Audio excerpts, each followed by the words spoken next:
নমস্কার, আদাব। Crime petrol দস্তাকে আপনাদের সবাইকে স্বাগত। আজ আমরা আপনাদের দেখাচ্ছি দামিনীর লড়াইয়ের কাহিনীর তৃতীয় তথা শেষ ভাগ। এমন এক লড়াই যেটা সে তার স্বামীর বিরুদ্ধে লড়ছে, যে তাকে এবং তার মেয়েকে একলা অসহায়ভাবে ফেলে রেখে গেছে। কল সেন্টারে চাকরি করা দামিনীর একটা সাধারণ ওয়ার্ক রিলেটেড ফোন কল প্রেমে পরিণত হয়ে গেল, আর তারপর 2009 সালে অক্টোবরে তারা বিয়ে করে নিল। বিয়ের জন্য দামিনীর বাবা রাজি হয়ে গেলেও গগনের দাদা বৌদি ছাড়া তার বাকি পরিবার বিয়ের বিপক্ষে ছিল। গগনের বাবা মা যখন বিয়ের ব্যাপারে জানতে পারেন তারা অবাক হয়ে যান। তারা সেই সময় উত্তরপ্রদেশে নিজেদের গ্রামে গগনের জন্য মেয়ে দেখছিলেন।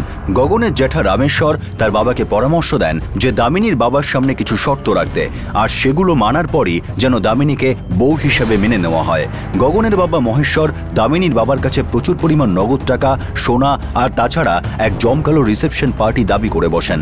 দামিনীর বাবা একটা কাপড়ের মিলে সাধারণ রিটায়ার্ড ওয়ার্কার ছিলেন। ওনার পক্ষে এই দাবিগুলো পূর্ণ করা সম্ভব ছিল না। গগন কখনো নিজের বাবা মায়ের কাছে, কখনো দামিনীদের বাড়িতে থাকতে শুরু করে। দামিনী ছটফট করছিল এমন একটা সংসার পাতার যাকে সে নিজের বলে দাবি করতে পারে।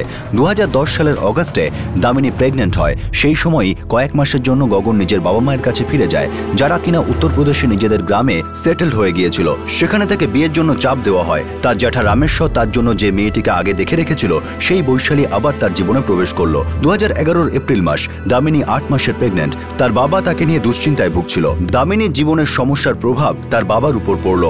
ওনার হার্ট অ্যাটাক হলো আর উনি মারা গেলেন। এই বিপদের সময়ও গগন দামিনীর পাশে ছিল না। 2011 মে মাসে দামিনী যখন মেয়ের জন্ম দেয় তখনও গগন তার পাশে ছিল না। এভাবেই আরও 6 মাস কেটে গেল। গগন কবে আসবে তা জানার জন্য চিন্তিত দামিনী তাকে ফোন করলো। তখন গগন তাকে বলল যে সে দ্বিতীয় বিয়ে করে ফেলেছে। এখন দামিনীর সঙ্গে আর তার মেয়ের সঙ্গে তার কোনো সম্পর্ক নেই। এই কথা শুনে দামিনী স্তব্ধ হয়ে যায়। কিন্তু তার প্রতিবেশী সুষমা আর শ্যামের ভালোবাসা আর সাহায্য তাকে সাহস জোগালো, আর দামিনী উইমেন সেলে গিয়ে কমপ্লেন করলো। জিজ্ঞাসাবাদের জন্য গগনকে ডাকা হলো। শুরুতে সে দামিনীকে চিনতে অস্বীকার করে, কিন্তু যখন তাকে বিয়ের ছবি দেখানো হয় আর ডিএনএ টেস্টের ওয়ার্নিং দেওয়া হয় তখন সে স্বীকার করে দামিনী তার স্ত্রী। আরও একবার গগন দামিনীকে বোকা বানালো এই বলে যে সে গ্রামে সবকিছু ঠিক করতে যাচ্ছে আর তারপর সে চিরদিনের মতো তার কাছে ফিরে আসবে। গগন ফিরে না এলেও তার কাছে এক কন্ট্রাক্ট কিলারের ফোন আসে, যে তাকে হুমকি দেয় যদি দামিনী গগনের পিছু না ছাড়ে তাকে আর তার মেয়েকে সে শেষ করে ফেলবে। দামিনী তার প্রতিবেশী সুষমাকে নিয়ে আবারও উইমেন সেলের দরজায় কড়া নাড়ে, যেখানে তার অভিযোগকে এফআইআর এ পরিণত করে নিকটবর্তী পুলিশ স্টেশনে পাঠিয়ে দেওয়া হয়। দামিনী বেশ কয়েকবার থানায় যাতায়াত করে। তাকে বলা হয় আপনার ফাইল এখনো এসে পৌঁছয়নি। দামিনীর আর এক প্রতিবেশী শীতল তাকে পরামর্শ দেয় যে তাদের আরও একবার উইমেন সেলে যাওয়া উচিত। দামিনী সেখানে গিয়ে এটা যেন অবাক হয়ে যায় যে ফাইল বহুদিন আগেই থানায় পৌঁছে গেছে আর তাকে ভুল কথা বলা হচ্ছে।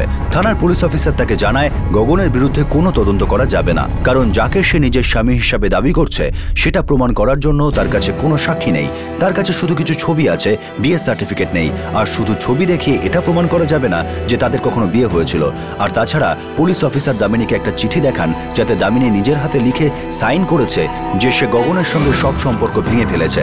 দামিনী সারা শরীর কেঁপে ওঠে, কারণ এই চিঠিটা সে লিখেছিল ঠিকই, তবে তার সম্পূর্ণ অন্য কারণ ছিল। গগন এই চিঠিটা তাকে দিয়ে লিখিয়েছিল এই বলে যে সে এটা দেখিয়ে নিজের বাবা মাকে বলবে যে সে মুম্বাইতে কাজের জন্য যাচ্ছে, দামিনীর সঙ্গে দেখা করতে নয়। এইভাবে তারা দুজনে একসঙ্গে থাকতে পারবে আর কোনো না কোনো দিন সে নিজের বাবা মাকে রাজি করতে পারবে। দামিনী এখন বুঝতে পারল যে চিঠিটা সে নিজের বিয়েটা বাঁচানোর জন্য 7-5 না ভেবে লিখেছিল সেটাকে গগন এখন তার বিরুদ্ধে বিয়ে ভাঙার জন্য ব্যবহার করছে। দামিনী এমন একটা মোড়ে এসে দাঁড়িয়েছিল যেখান থেকে সে নিজের বিয়ে এবং নিজের সন্তানকে বৈধ প্রমাণ করতে কোনো উপায় খুঁজে পাচ্ছিল না। এমন দুর্যোগের সময় তার প্রতিবেশী শীতলের পরামর্শ এমনই ঝড় হয়ে উঠল যেখানে অন্ধকারেও আলোর রেখা দেখা দিল। শীতল একটা সোশ্যাল নেটওয়ার্কিং সাইটের সাহায্যে দামিনীর কথা যত বেশি সম্ভব মানুষের কাছে পৌঁছে দেবার পরামর্শ দিল, আর দামিনীর ফ্রেন্ডসবুক নামের সোশ্যাল নেটওয়ার্কিং সাইটের অ্যাকাউন্ট রিঅ্যাক্টিভেট করালো। এবার তারপর প্লিজ যতটা সম্ভব এই পেজটাকে ফরওয়ার্ড করে দিন আর শেয়ার করুন। আমার নিজের অধিকারের লড়াইতে আপনাদের সঙ্গ চাই। তীর তো আমরা ছেড়ে দিয়েছি, এবার দেখতে হবে যে কখন নিশানায় লাগে।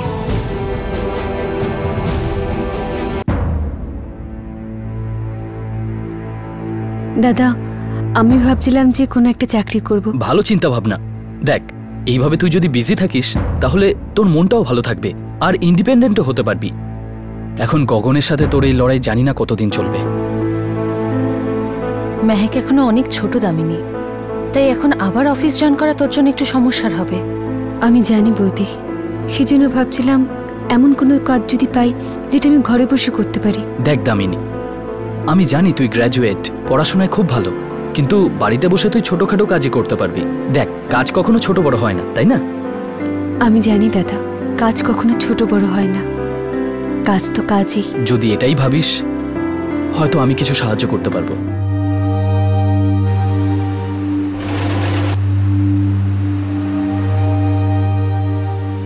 দেখো শ্যাম ভাই, লেবেল স্টিচিং এর জন্য 5 টাকা দেওয়া হয়। আমার কাছে আগে থেকে 10 জন লোক আছে, আমার আর লোকের দরকার নেই। আরেকজনকে রাখো না দাদা, কি এমন যাবে আসবে? কিন্তু তুমি তো বলেছিলে ঘরে থেকে কাজ করবে। এখন জিনিস আনা নেওয়ার জন্য একটা ছেলেকে পাঠানো তো খরচের হয়ে যাবে না। দেখো শ্যাম ভাই, 200 টাকায় জিন্স বিক্রি করি, খুব কষ্টে 25-30 টাকা লাভ করি। এখন লেবেল স্টিচিং এর জন্য যদি 7-8 টাকা লাগিয়ে দিই তো পড়তা হবে না। ছেলে পাঠানোর কোনো দরকার নেই দাদা, এই কাজটা আমি করে নেব। আর আপনাকে পার জিন্স লেভেল স্টিচিং এ 5 দিতে হবে না, 4 দিয়ে দেবেন। আরে আচ্ছা 3 দিয়ে দিন।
দামিনী, নিজের লড়াই চালিয়ে যাও, আমরা তোমার সঙ্গে আছি। দামিনী, আমি তোমার স্ট্যাটাস আপডেটকে আমার রিপোর্টার বন্ধুকে পাঠিয়ে দিয়েছি, ও হয়তো তোমায় সাহায্য করবে।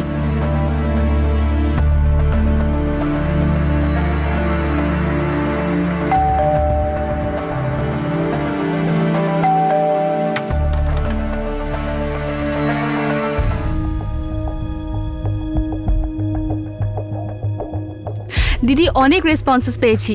ফ্রেন্ডস বুকে একটা ইউপি গ্রুপ আছে, সে আমাদের দামিনী স্ট্যাটাসে রেসপন্স করেছে। শীতল, তোমার কি মনে হয় এতে কোনো লাভ হবে? আশা করতে দোষ কোথায়, কি জানি। জানি না এখন আমি কি চাইবো আমি ওর কাছে। ওর মনে তো আমার জন্য কিচ্ছুটি নেই, না মেহেকের জন্য। কিন্তু ও ওর দায়িত্ব থেকে মুখ ফিরিয়ে নিতে পারে না। সব বাবার মতো ওকে ওর দায়িত্ব নিতেই হবে। এইভাবে তোকে ছেড়েও যেতে পারে না। তুমি এটা ভেবো না যে তুমি ঝগড়া করছো, তুমি শুধু নিজের অধিকার চাও। তোমার স্বামী আর তোমার শ্বশুরবাড়ির লোকেরা এইভাবে তোমার অধিকার ছিনিয়ে নিয়ে ঝাড়া হাত পায়ে বসে থাকতে পারে না। তোমার জীবন আর তোমার ইমোশন নিয়ে খেলতে পারে না।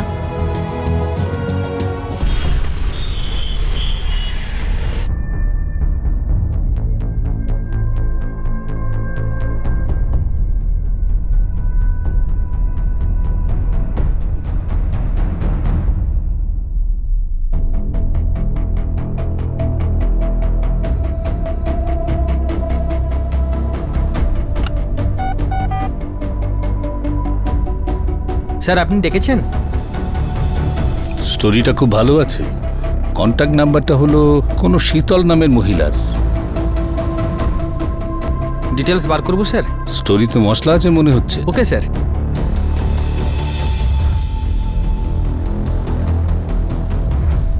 পুরো স্টোরি কভার করছে, ইউপির খুব বড় নিউজ পেপার, আর অনেক দূর অব্দি ওদের হাত রয়েছে। আচ্ছা, কবে ছাপবে? এটা তো জানি না, কিন্তু হ্যাঁ, কিন্তু আমাদের কথাগুলো তো পৌঁছলো।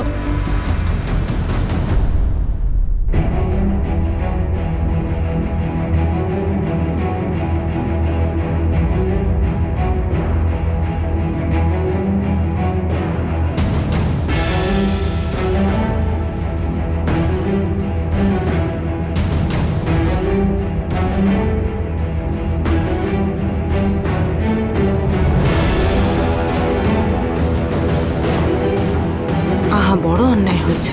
সুষমা, ওর সাথে এত বড় অন্যায় হয়ে গেল, আমরা তো জানতেই পারলাম না। খুব অন্যায় হয়েছে ওর সঙ্গে। আন্টি এবার তো জেনে ফেলেছেন না, এবার আমরা সবাই দামিনীর সঙ্গে আছি। হ্যাঁ, আমরা সবাই ওর সাথে আছি। হ্যাঁ হ্যাঁ, আমরা সবাই ওর সাথে আছি।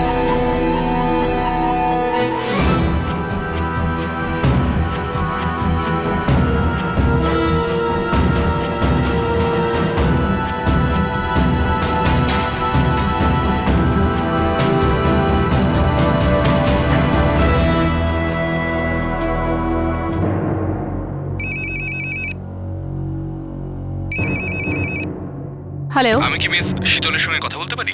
হ্যাঁ বলুন। আমি সুনীল বর্মা কথা বলছি।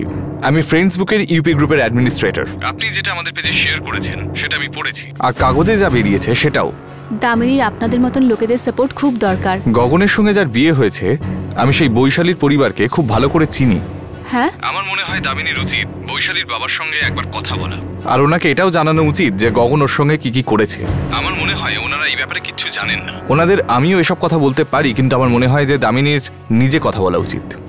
আপনি নম্বরটা দিলে আমি দামিনীর সঙ্গে কথা বলতে পারি। আপনি একদম ঠিক বলছেন।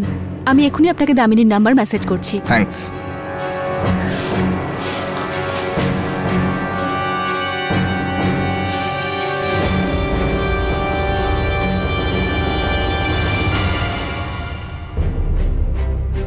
আমি কি কথা বলবো? বৌদি, আমার খুব ভয় লাগছে। উনি গগনের দ্বিতীয় বউয়ের বাবা।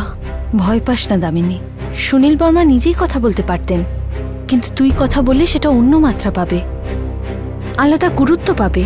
সাহস রাখ। হয়তো বৈশালী ও গগনের এই কুকীর্তির কথা জানে না।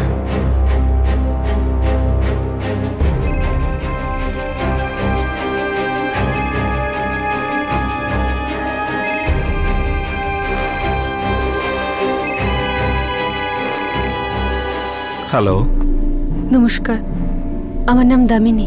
হ্যাঁ, কি দরকার? মানে আপনার বল। আপনার কাছে কিছু বলার আছে। আপনি কোত্থেকে বলছেন? ব্যাপার কি?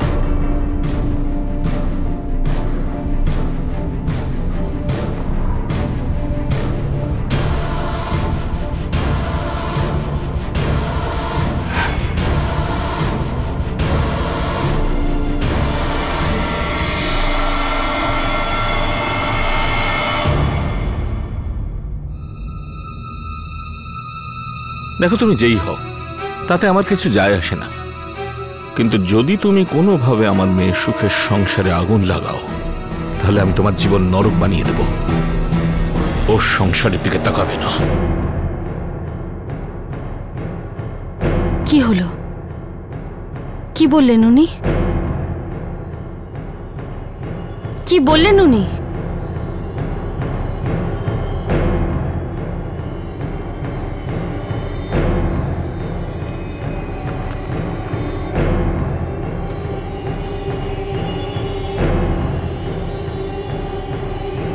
ওরা মানুক বা নাই মানুক, সত্যি তো সত্যিই থাকবে। দেখা যাক ওরা কতদিন এড়িয়ে থাকতে পারে, কতদিন সত্যি থেকে পালিয়ে বাঁচে।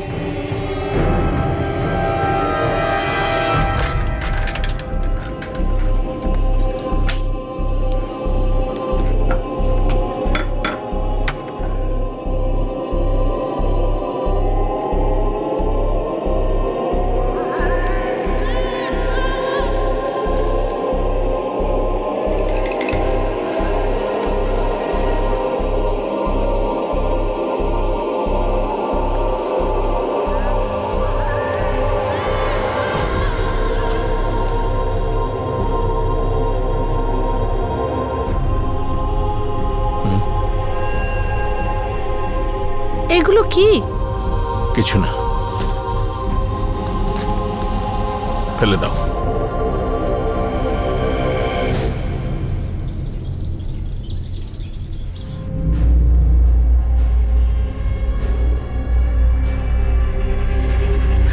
রামেশ্বরবাবু, আমাদের দিক থেকে তো ওকে।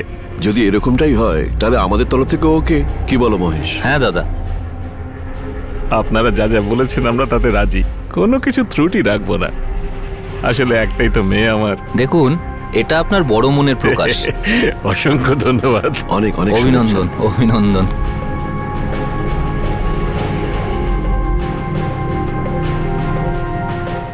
তো কি করব এখন? কোনো কিছু তো আর লুকিয়ে নেই। পেপার পড়েছো? হ্যাঁ। দেখো গগন, ভুল তো তুমি করেইছো। বৌদি যা হওয়ার ছিল তা হয়ে গেছে, তুমি কেন ওর হয়ে ওকালতি করছো? বেচারি মেয়েটা 1.5 বছরের একটা বাচ্চা নিয়ে কিভাবে রয়েছে বলো তো? 7 পাক বিয়ে সবকিছু ভুলে গেছো? আমি বোকামি করেছিলাম। বোকামি তুমি করেছো, কিন্তু তার শাস্তি ও পাচ্ছে। তাহলে তুমি কি চাও, আমি ওকেও এখানে নিয়ে আসি? বৌদি সব শেষ হয়ে গেছে, কেন পুরনো কথা তুলে আনছো? ওকে তো তুমি ঠকিয়েছো, ওকে বোকা বানিয়েছো। তুমি একজন দুর্বল ভীতু লোক। যথেষ্ট বৌদি, অনেক হয়ে গেছে তোমার নীতি কথা। আর ভুলো না, তুমিও এই বাড়ির একটা অংশ।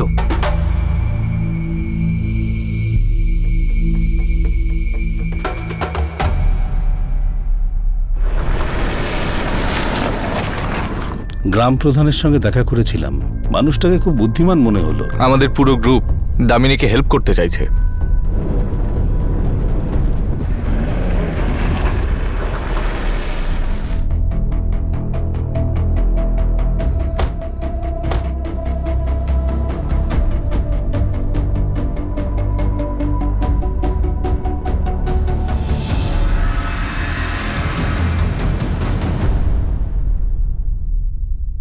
দেখুন, আমি রামেশ্বর আর মহেশ্বর এই দুই ভাইকে খুব খুব ভালো করে চিনি। গগন আর বৈশালীর বিয়েতেও আমি গিয়েছিলাম। এটাই তো খারাপ হয়েছে বদ্রীনাথ বাবু, ওই ছেলেটা দামিনীকে ধোকা দিয়েছে, ধোকা দিয়ে দ্বিতীয়বার বিয়ে করেছে। এখন আপনি বলুন, কি ঝড়টাই না যাচ্ছে ওই মায়ের ওপর এই এত বড় বোম্বাই শহরে। আর সেটার কারণ এটাই যে বিয়েটা রেজিস্ট্রি করা হয়নি। ঠিকই বলেছেন আপনারা, এটা সত্যি খুব খারাপ। এবার কি করা যায় সেটা আপনিই বলুন। দেখুন, আমি একজন সাংবাদিক, আর সুনীল ফ্রেন্ডস বুকে একটা গ্রুপ চালায়। আমার তো এটাই মনে হয় যে দামিনী আর ওর মেয়ে মেহেককে অবিলম্বে ন্যায় দেওয়া হোক। দেখুন, আমি রামেশ্বর এবং মহেশ্বর এই দুই ভাইয়ের কাছে গিয়ে কথা বলতে পারি, কিন্তু যে ধরনের লোক ওরা, আমার মনে হয় না ওরা মানবে। কারণ কাগজপত্র আইনতভাবে পুরোপুরি ঠিক নেই। কিন্তু বিশ্বাস করুন, আপনি যদি কথা বলেন কিছু একটা হতে পারে। ঠিক আছে, চলুন চেষ্টা করে একবার দেখি। কিন্তু আপনাদের আমি অন্য একটা পরামর্শ দিতে চাই। হ্যাঁ হ্যাঁ বলুন। এই মাসের শেষের দিকে রামেশ্বরের ছেলের বিয়ে। আপনি দামিনীকে বলুন ও যেন এখানে আসে, আর গগন কিভাবে ঠকিয়েছে সেটা সবার সামনে বলে, সারা গ্রামে ছড়িয়ে দিক। আত্মীয়দের সামনে অপমানিত হলে হয়তো এই কথাটা আবার নতুন করে শুরু হতে পারে।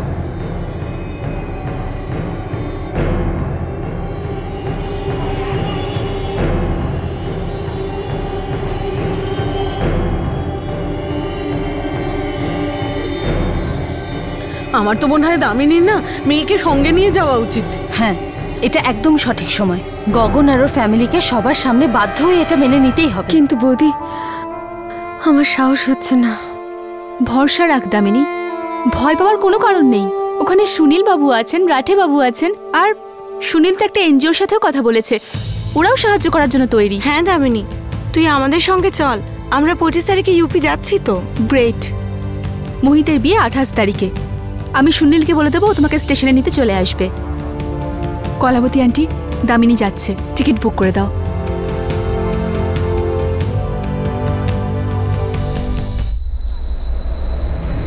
বদ্রীনাথ বাবু, আপনি এই গ্রামের মোড়ল, তবে বাইরের লোকের সমস্যা কেন নিজের মাথায় নিচ্ছেন আপনি?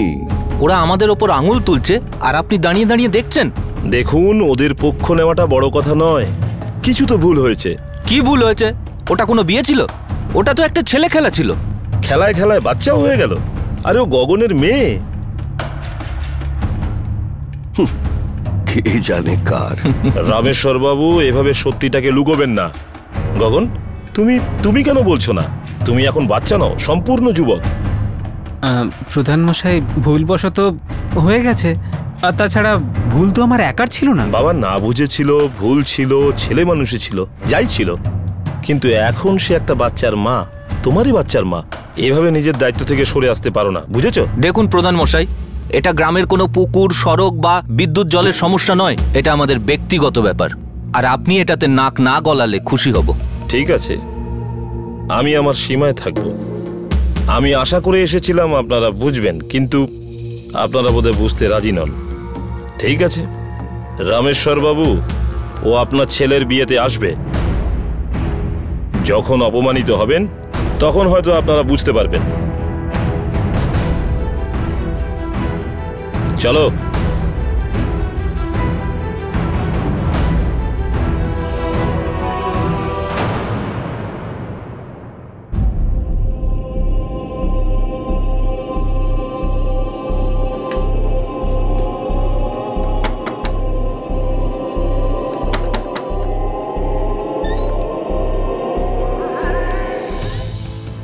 তাহলে আপনারা 25 তারিখ যাচ্ছেন না?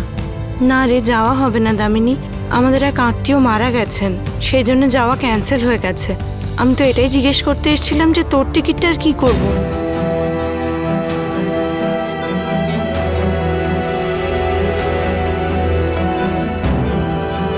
ভয় পাস না, ওখানে সুনীল, রাঠিবাবু সবাই তো আছেন।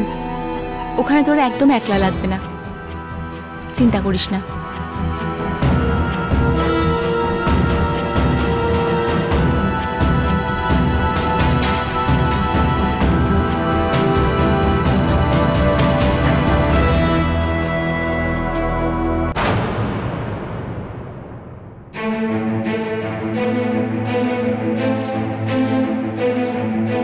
বৌদি, আমি একা কখনো বাইরে যাইনি। 93-তে যখন আমরা এসেছিলাম তখনই লাস্ট টাইম ট্রাভেল করেছিলাম। একা বাইরে যাসনি তো কি হয়েছে?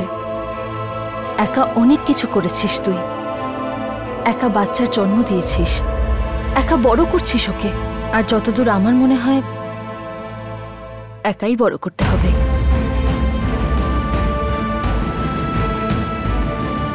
শুধু ওই লোকটাকে ওর দায়িত্বটা মনে করিয়ে দিতে হবে। এটাই তোর জীবনের যুদ্ধ।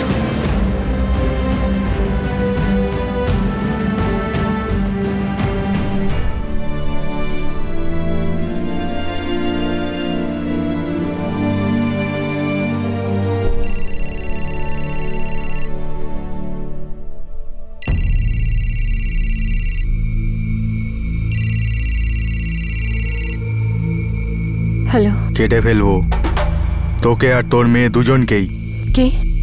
কে বলছে? আমি মোহিত বলছি, গগনের ভাই। শুনলাম নাকি তুই আমার বিয়েতে ঝামেলা করতে আসছিস। হ্যাঁ, দেখ, গগন তোর সঙ্গে কি করেছে বা করেনি তাতে আমার কিছু যায় আসে না। আর তুই যাদের কথায় এত নাচছিস না, আমি কাউকেই ভয় পাই না। গিয়ে ওদের বলে দিস যদি তুই এখানে আসিস তাহলে তুই আর কিন্তু এখান থেকে বেঁচে ফিরবি না। Hello hello.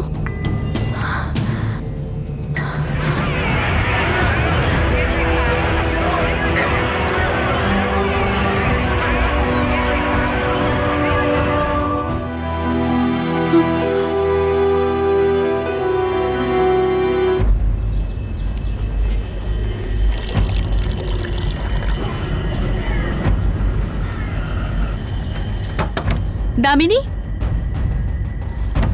দামিনী, দামিনী, দামিনী, দামিনী, কি করছে এই মেয়েটা? দিদি, 7টা বেজে গেছে, 8:30টায় ট্রেন। দামিনী, দামিনী, দামিনী, দরজা খোল। দামিনী, ট্রেন ছেড়ে দেবে ইয়ার। দামিনী, দরজাটা খোল।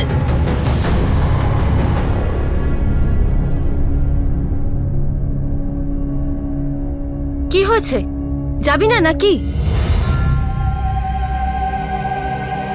আমি নিজের জন্য ভাবি না, আমি শেষ পর্যন্ত যেতে পারি, কিন্তু মেহেকের কথা ভাবলে আমি ঘাবড়ে যাই। আমি মেহেকের জীবন বিপদে ফেলতে পারি না। এখন ওর জীবনটা পুরো পড়ে রয়েছে। দামিনী, রাঠিবাবু, সুনীল, ওনাদের পুরো গ্রুপ তোকে নিতে আসবে। আর ওই গগন আর মোহিত তোর কোনো ক্ষতি করতে পারবে না। আমি নিজের চোখের সামনে ভীষণ রকম মাতদাঙ্গা হতে দেখেছি। নিজের জীবন বাঁচাতে আমি পাগলের মতো চিৎকার করেছি। বাবা, মা, দাদা, বাবা। আমি সবকিছু করার জন্য তৈরি, কিন্তু মেহেকে জীবন আমি বিপদে ফেলতে পারি না। এই হুমকি মিথ্যে হতে পারে, কিন্তু কিন্তু যদি কেউ আমার সামনে চাকু বার করে আর মেহেকের কিছু হয়, তাহলে আমি কি করব? কার জন্য বাঁচবো আমি? কার জন্য লড়বো? কি হবে আমার এইসব লড়াই করে?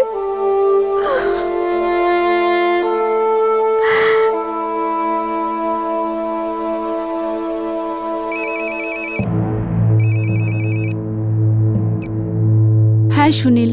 হ্যালো, দামিনী বেরিয়েছে তো? না সুনীল, ও বেরোয়নি। কেন, কি হয়েছে? সুনীল, ওই মোহিত আছে না, যার বিয়ে হওয়ার কথা ছিল, ও দামিনীকে ফোনে হুমকি দিয়েছে। কি আশ্চর্য। দামিনী এখন কোথায়? ও নিজের বাড়িতেই আছে। ঠিক আছে, আমি ওর সঙ্গে কথা বলছি, ও আসবে। আমি বলছি ওর কিচ্ছু হবে না।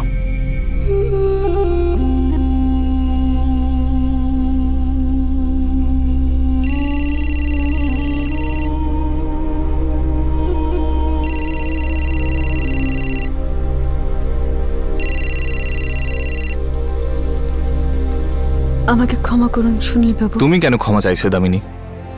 ক্ষমা তো আমাদের চাওয়া উচিত, যে তোমাকে এটুকুও ভরসা দিতে পারিনি যে তুমি আর মেহেক আমাদের কাছে সেফ থাকবে। সুনীল বাবু প্লিজ আপনি আমার কাছে ক্ষমা চাইবেন। তার মানে তুমি আমাদের বিশ্বাস করো? গুড, তুমি প্লেনে করে চলে এসো, আমি কথা দিচ্ছি কিচ্ছু হবে না, না তোমার না মেহেকের। কিন্তু সুনীল দামিনী, বিশ্বাস আছে তো আমাদের ওপর? কিন্তু কিন্তু করো না দামিনী। ব্যাস একবার চলে এসো, আমি এক্ষুনি ফ্লাইট চেক করে বলছি। আমাকে বিশ্বাস করো, এখানে তোমাকে বা মেহেককে কেউ কিচ্ছু করতে পারবে না, ঠিক আছে? চিন্তা করো না, তুমি ব্যাস চলে এসো।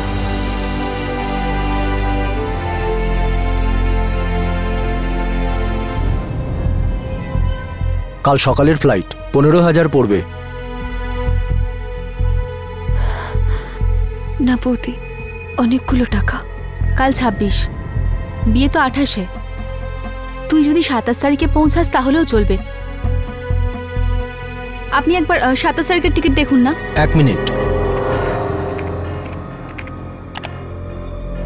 11,500 হবে?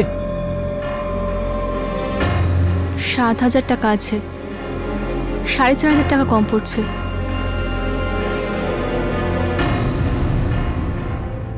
না না না, এই দামে দিতে পারবো না।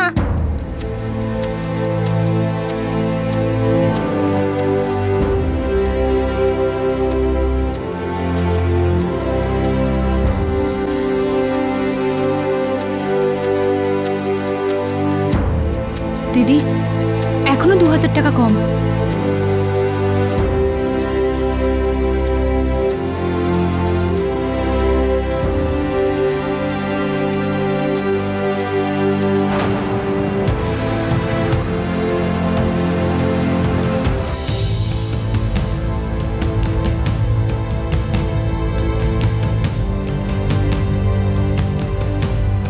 আরে টেনশন নিস না ইয়ার, এর হোস্টেসকে জিজ্ঞেস করিস কিভাবে সিট বেল্ট বাঁধে।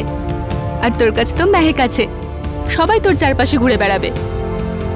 আর কোনো টেনশন হলে ওপরে একটা বাটন আছে, ওটা টিপে দিস, বা কাউকে জিজ্ঞেস করে নিস। দেখ না, প্রথমবার ট্রাভেল করছি, তাও একেবারে প্লেনে। আরে ভয় পাস না তুই, প্লেন তো আর তোকে চালাতে হবে না, তার জন্য পাইলট আছে ওখানে।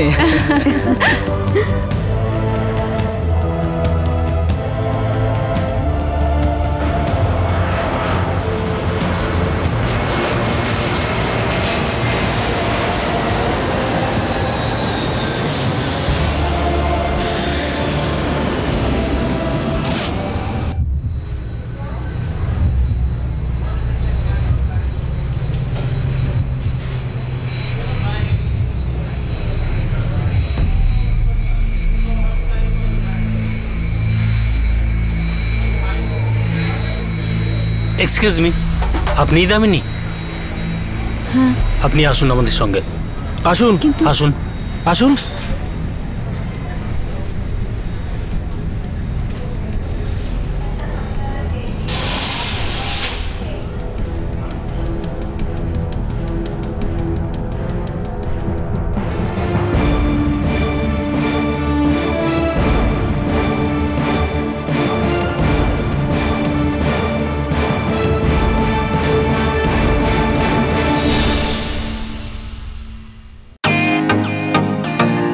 Welcome to Beton world, how may I assist you?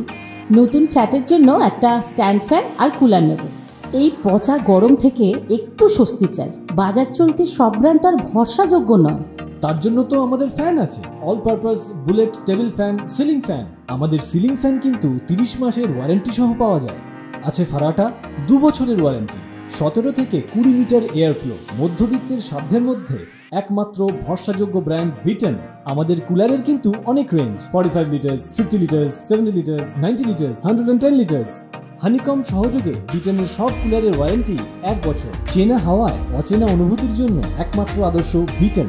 গরমে স্বস্তি পেতে বিটেনের ফ্যান হোক বা কুলার, আজই আনুন বাড়িতে। Beaten, digitally yours.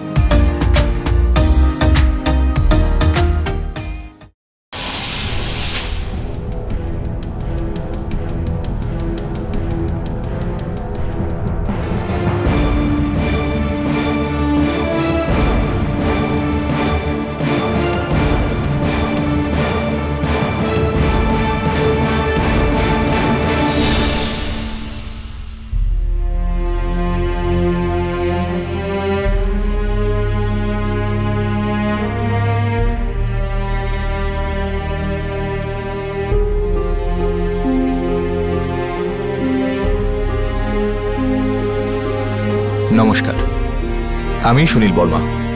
ইনি মিস্টার রাঠি। নমস্কার। আর ইনি শর্মিলা দেবী। নমস্কার। চলো দামিনী, তোমার শ্বশুর বাড়ি যাই।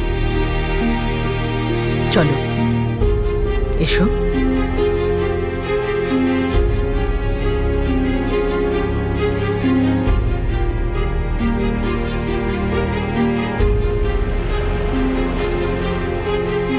দামিনী, তোমার লড়াইটা এখন আমাদেরও লড়াই।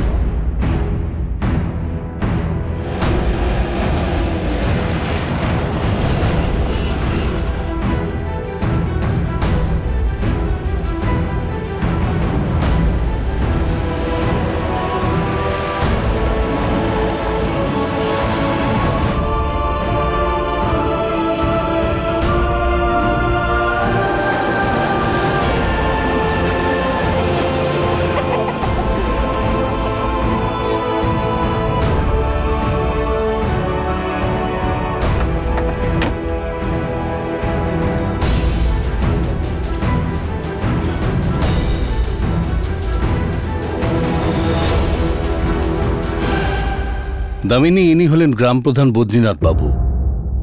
সারা গ্রাম তোমার সাথে আছে দামিনী, তুমি তোমার অধিকার নিশ্চয়ই পাবে। দামিনী, আমরা তোমার সাথে আছি। আমরা তোমার সাথে আছি, সাথে আছি।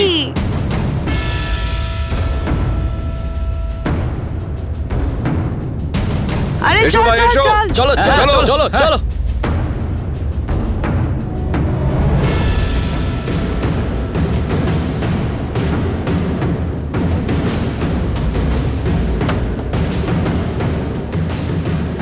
মনে হয় এরা সবাই বাড়ি ছেড়ে পালিয়ে গেছে। কোনো ব্যাপার না, আমরা সবাই রামেশ্বর বাবুর বাড়িতে যাব। চলো চলো চলো চলো চলো চলো চলো।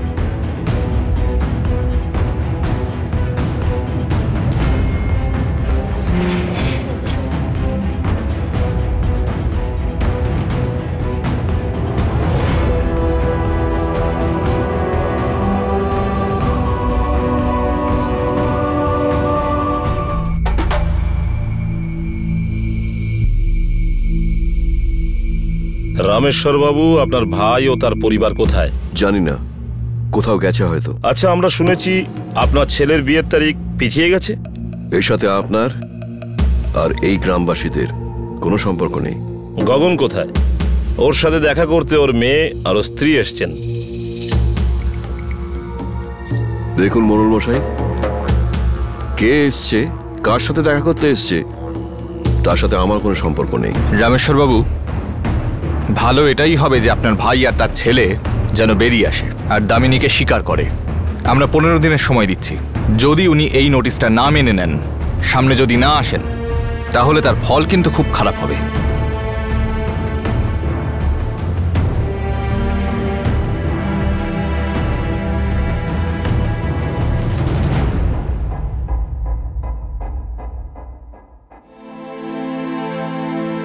মোড়ল মশাই, আমাদের এনজিওতে একটা ভালো থাকার জায়গা আছে, যেখানে দামিনী আর ওর মেয়ে খুব ভালো করে থাকতে পারবে, আর আমরাও ওর দেখাশোনা করতে পারবো। আর হ্যাঁ, আমি ম্যাজিস্ট্রেটের সামনে পিটিশনও পেশ করব। ইউপি টপ লয়ার আমার বন্ধু, দামিনীর কেস এখন ওই লোক। আর এই কেসের জন্য যাই খরচ হোক, তার জন্য ফান্ড রেজ আমি করব। না না, এর কোনো দরকার হবে না, কারণ এই কেসের জন্য 1 পয়সাও নেবে না। দেখুন, আমার মনে হয় যে আমাদের আরো 15 দিন অপেক্ষা করা উচিত। এরপরেও যদি গগন ও তার পরিবার না আসে তাহলে আপনারা যা ভালো বুঝবেন তাই করবেন। আগামী মাসে এই জেলার সমস্ত পঞ্চায়েত প্রধানদের নিয়ে আলোচনায় বসব। সেখানে আমরা গগন, তার পরিবার ও তার সমস্ত আত্মীয় স্বজনকে বহিষ্কৃত করব, ওদের একঘরে করে দেব। হতে পারে এই সামাজিক চাপে ওরা হয়তো নিজেদের ভুল বুঝতে পারবে।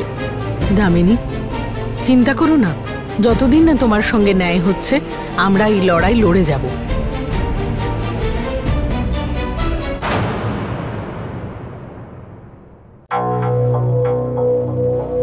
15 দিন হয়ে গেল, কিন্তু গগন ও তার পরিবার ও আত্মীয় স্বজনদের তরফে কোনো খবর নেই। গগন আর গগনের পরিবার পুরোপুরি ভুল করেছে। আমি তো এটা বুঝতে পারছি না যে ওই মেয়েটি পুলিশের কাছে গিয়ে রিপোর্ট কেন করছে না। ওর কাছে কোনো আইনত প্রমাণ নেই, ব্যাস ওদের দুজনের কিছু ছবি আছে আর কিছু সাক্ষী আছে। এই মেয়েটিকে ঠকানো হয়েছে। সামাজিকভাবে দেখতে গেলে এই মেয়েটির সঙ্গে আমাদের থাকা উচিত। এই মেয়েটিকে অধিকার পাইয়ে দিতে হবে। এক স্ত্রী ও কন্যার যা অধিকার সেটা তার পাওয়া উচিত। যদি গগন নিজের সঙ্গে মেয়েটিকে রাখতে না চায় তাহলে রাখবে না, কিন্তু মেয়েটিকে ও তার সন্তানকে খোরপোশ দিতে হবে, যেটা সমস্ত মানুষের, সমস্ত স্বামীর, সমস্ত পিতার কর্তব্য। আপনি কি বলতে চাইছেন প্রধান মশাই?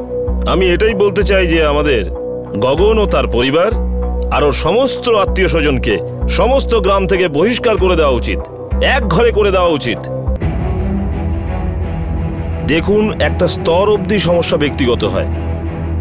যদি কোনো মানুষের কোনো একটা ভুল পদক্ষেপে অন্য কোনো মানুষের জীবনের ক্ষতি হয়, সেটা তখন আর ব্যক্তিগত স্তরে থাকে না, নিজের থাকে না। তাই এই ধরনের মানুষকে সমাজের সামনে জবাবদিহি করতেই হবে।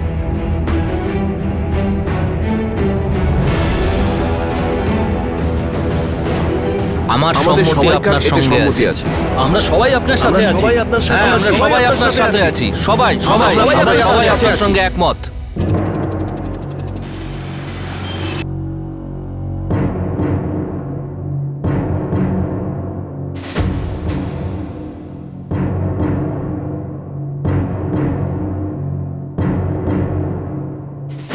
স্যার, এটা পরিষ্কারভাবে পণ মেন্টাল টর্চার আর ফ্রডের কেস। ঠিক আছে, উনি আসুন, বক্তব্য রাখুন। আমি ম্যাজিস্ট্রেট কোর্টে হাজির হওয়ার নোটিশ জারি করছি।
তিনটে নোটিশ এসেছে, এবার আমরা কি করব?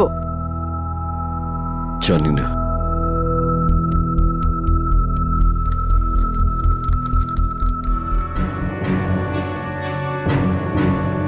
আপনার আর আপনার আত্মীয় রামেশ্বর বাবুর ঠিকানায় 3টে নোটিশ পাঠানো হয়েছে।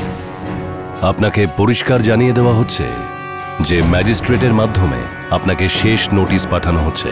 ম্যাজিস্ট্রেট কোর্টে 8ই মার্চ 2013 আপনি হাজির হবেন। আর এটা পালন করতে যদি আপনি অসমর্থ হন তো আদালত আপনার বিরুদ্ধে অ্যারেস্ট ওয়ারেন্ট জারি করবে। ওকে হাজির হতেই হবে দামিনী, এখন এই দায়িত্ব ওকে নিতেই হবে। হ্যাঁ দামিনী, আর যতদিন না তুমি ন্যায় বিচার পাচ্ছ আমরা এই লড়াই লড়বো। আপনারা আমার জন্য অনেক করেছেন, এর জন্য আমি আপনাদের কাছে কৃতজ্ঞ। আমি তো ন্যায় বিচারের আশা ছেড়েই দিয়েছিলাম, কিন্তু এবার আমাকে যেতে হবে, কাজ করতে হবে, আমার মেয়ের জন্য আমাকে বাঁচতে হবে। আমরা বুঝতে পারছি দামিনী, কিন্তু কখনোই এক মুহূর্তের জন্য হেরে যাওয়ার কথা ভেবো না। আর আমরাও হেরে যাব না, আমরা লড়বো, আমরা লড়বো যতদিন না এই যুদ্ধ শেষ হয়।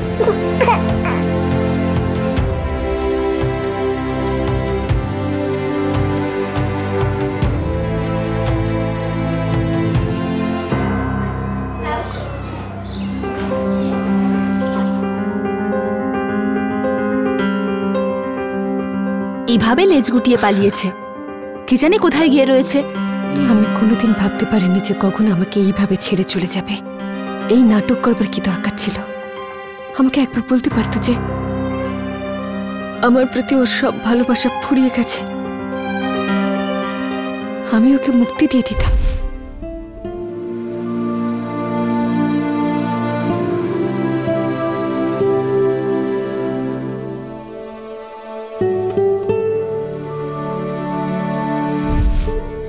আমিও কি বোকা ছিলাম,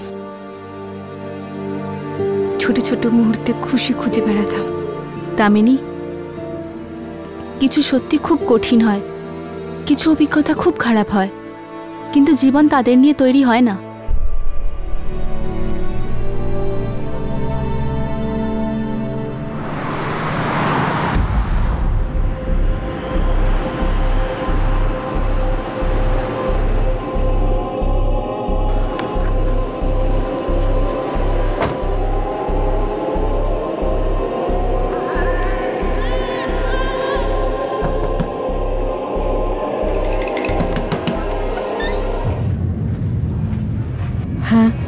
নমস্কার, আপনি দামিনী?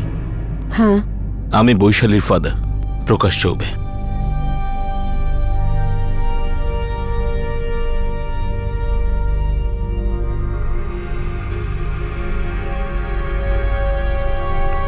দিন।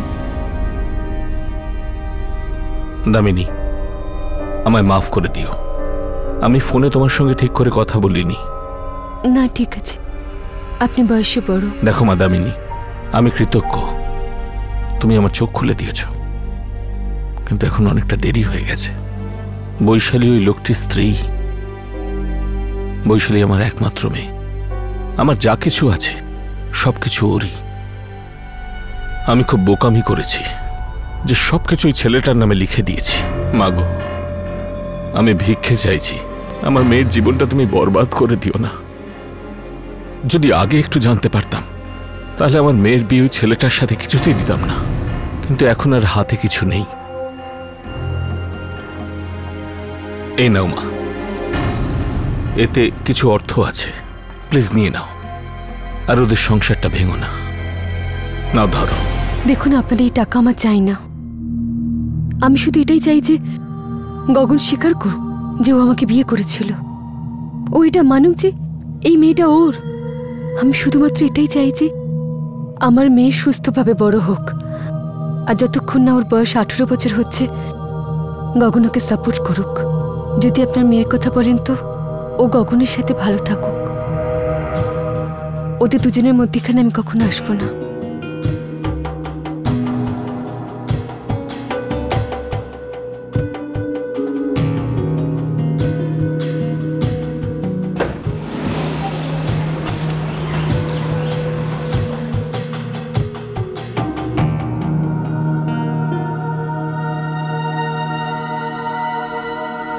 দামিনীর লড়াই চলছিল।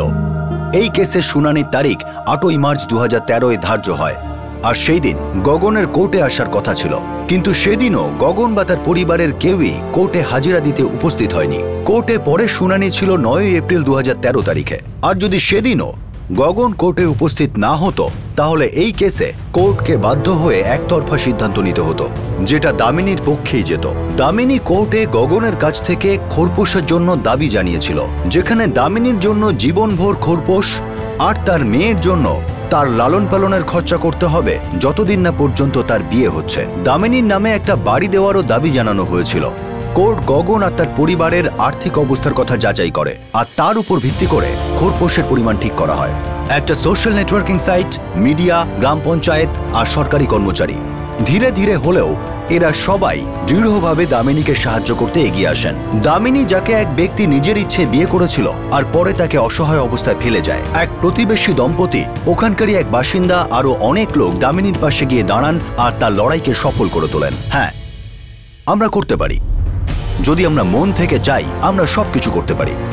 আপনাদের সাথে আবার দেখা হবে ক্রাইম পেট্রোল 10 থেকে আরো একটা নতুন কেস নিয়ে। ততক্ষণ নিজের খেয়াল রাখবেন, সুরক্ষিত থাকবেন আর মনে রাখবেন, অন্য কাউকে কষ্ট পেতে দেখলে না দেখার ভান করবেন না। উঠুন আর এগিয়ে এসে তাকে সাহায্য করুন। জয় হিন্দ।